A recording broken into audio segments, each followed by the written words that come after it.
광주가 없었으면 대한민국의 민주주의도 없었습니다. 대한민국 민주주의 발전에 호남이 기여한 바가 큰데 대한민국은 호남 발전에 무슨 기여를 했는가라는 호남인들의 질문에 답해야 된다라고 저는 계속 여러 차례 강조해 왔습니다. 특별한 희생에는 특별한 보상이 따라야 된다라는 이재명 대통령의 국정 철학에 맞게 호남을 위해서 무엇을 할 것인가 당대표가 된 이래 끊임없이 부단하게 고민하고 노력해 왔습니다. 오늘 민주주의의 상징 광주에서 그동안 민주주의를 위해서 고생하고 헌신하고 희생하신 우리 호남인들에게 특별하게 보상할 수 있는 근거를 예산을 마련할 수 있게 되어서 저 개인적으로도 기쁩니다. 오늘이 마침 김대중 대통령의 노벨 평화상 수상 25주년이 되는 날입니다. 과거가 현재를 도왔고 죽은 자가 산자를 구했다는 한강 작가의 노벨상 1년이 또 되는 날이기도 합니다. 지난 12.3 비상계엄은 헌법의 적을 헌법으로 물리친 민주주의의 승리였습니다. 만약에 국회 해산권이 헌법에 있었다면 비상계엄은 성공할 수도 있었을 것입니다. 그런데 지금의 헌법은 국회 해산권을 없앴고 또 헌법 77조 1항에서 비상계엄에 대한 엄격한 규정을 해놓음으로써 비상계엄이 국민의 뜻에 반해서 자행될 때는 그것을 막을 수 있는 조항들을 헌법에 규정했고 그리고 형법 87조부터 91조까지 국헌문란, 목적, 내란에 대한 법적인 규정을 명확히 해놓았고 계엄법에서도 비상계엄에 대해서 매우 엄격하게 제한해 놨기 때문에 우리는 12.3 비상계엄 내란을 이겨낼 수 있었습니다. 이런 헌법을 만든 것이 87년 6월 항쟁이고 이 87년 6월 항쟁은 80년 5.18이 없었다면 아마도 불가능한 일이 아니었을까라고 생각합니다. 그렇게 생각해 본다면 12.3 비상계엄 내란을 극복할 수 있었던 원천적인 힘은 바로 이곳 광주 5.18이었다라고 저는 확신하고 있습니다. 그런 면에서 12.3 비상계엄을 극복하고 이재명 정부가 출범해서 국가가 정상화된 것, 그 또한 호남인들에게 감사하지 않을 수 없습니다. 나라다운 나라를 만들기 위해서 희생하고 헌신하신 우리 광주 호남인들에게 다시 한번 겸허한 마음으로 인사드립니다. 독일은 민족 반역자에게는 공소시효가 필요 없다라며 나치와 나치 부역자들에게 철저하게 단죄를 했습니다. 2020년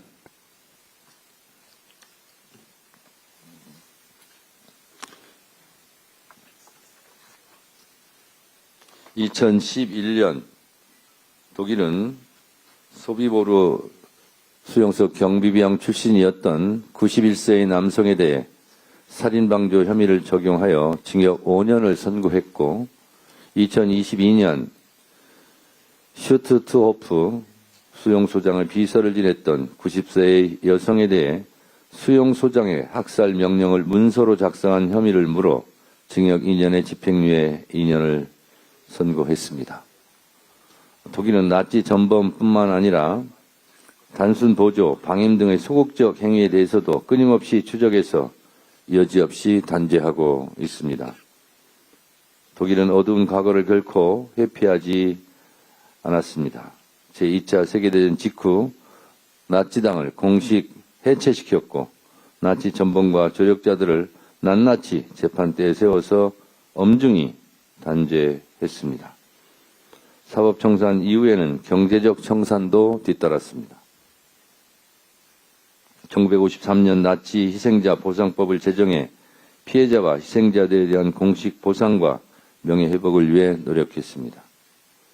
문화적 청산도 이어졌습니다. 나치 참상에 대한 교육을 의무화하고 추모관과 기념비도 건립했습니다. 나치 미화와 역사 왜곡 행위도 엄격히 법으로 금지했습니다.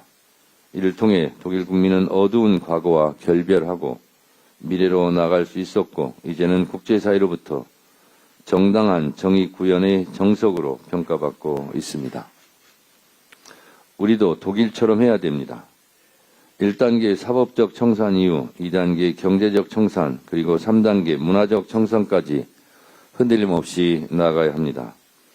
이것이 이재명 대통령께서 말씀하신 내란 청산 후 정의로운 통합으로 가는 길입니다.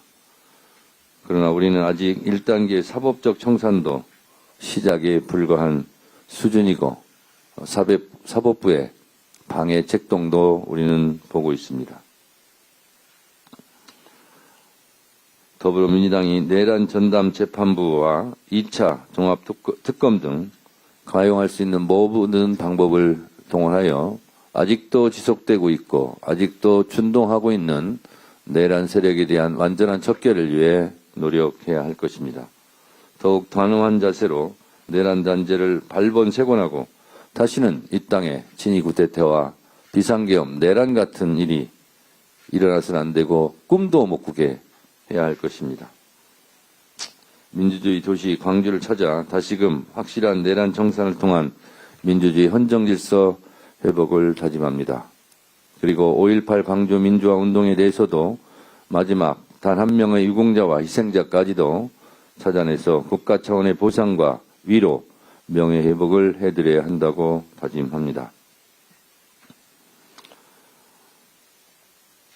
이번 예산 전국에서 호남 예산을 챙기려고 당대표로서 보이지 않는 곳에서 진짜 열심히 노력했습니다. 그 결과가 역대 최대 규모의 예산과 역대 최대의 성과를 거두었습니다. 좀 이따가 호남 발전 특위에서 한정혜 의장께서 상세하게 보고 드리겠습니다만 호남 발전 특위에서 여러 회의도 거치고 보고도 받으면서 제가 가장 호남인들이 가장 공통적으로 원하는 예산이 무엇일까 생각했을 때 광주 목포 MBC에서 여론조사한 것과 제 생각이 똑같았습니다. 송정역부터 목포역까지 78km 구간 KTX 속도 개선 사업이 호남인들이 제일 바라는 공통의 사업이었는데 그 부분이 확실하게 예산이 반영이 되어 있습니다.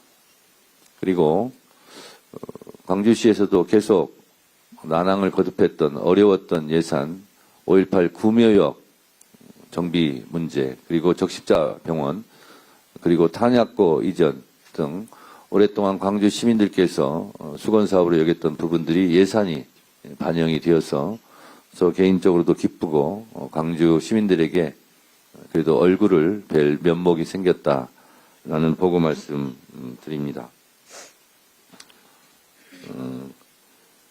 광주가 AX 실증도시로 자리잡고 젊은 유능한 인재와 유망 기업을 유치할 그런 기반도 마련되었습니다.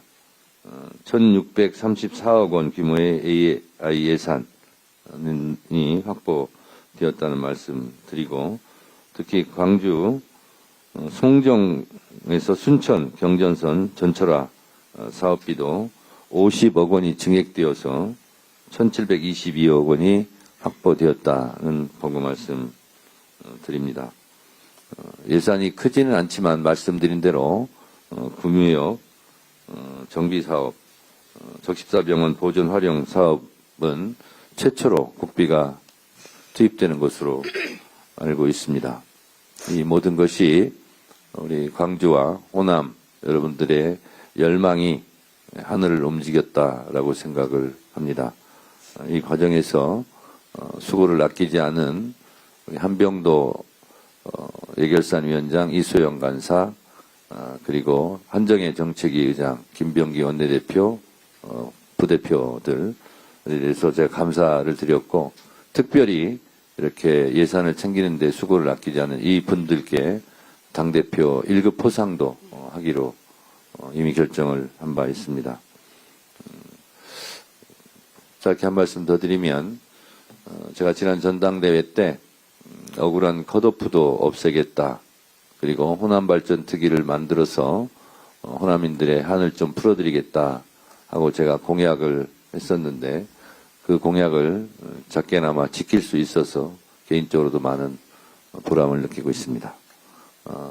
민주주의의 성지 이곳 광주에서 우리 특별하게 국가와 역사와 민주주의를 위해서 희생하고 헌신하신 광주의 영령들께 머리 숙여 감사드립니다. 고맙습니다.